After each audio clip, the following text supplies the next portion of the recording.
Investigators back at the scene of a deadly plane crash in Palo Alto. The small aircraft went down in a lagoon just off airport property yesterday. Chopper 5 captured the wreckage today, still embedded in the mud. And we have learned that plane was part of a charity program flying a sick teen and her mother from Redding to a medical appointment at Standford's Children's Hospital. They survived the crash, but the pilot did not. KPIX 5's Kiet Do is at the scene now as investigators comb through the evidence to find out what went wrong. Kit?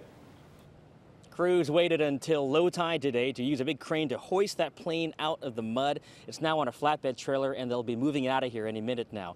As far as the airport goes, it is not a particularly difficult airport where you can land a plane. And so this pilot, a 60-year-old man from Placerville with several years of experience, still needed directions to find it.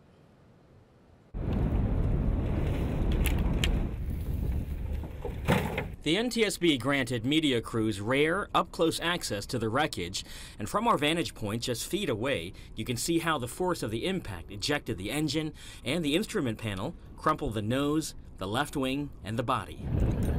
NTSB investigator Mike Hune is examining the instruments looking for clues as to what the pilot, now identified as W. John Spencer, was doing just before he ran into trouble. In this recording of the radio communications with the control tower, Spencer needed help finding the runway. Flight KGO and enter left base for runway 13. Could you give me directions for that? I'm not familiar with KGO. Mooney 1 Juliet Mike, the KGO towers are at your 12 o'clock, about 2.5 miles just before the shoreline at the edge of the Dumbarton Bridge. Just overfly the Dumbarton Bridge for your left base. Roger, 1 Juliet Mike, overfly the Dumbarton Bridge for my left base. Anything there raise a red flag about what he was asking in terms of getting vectored in?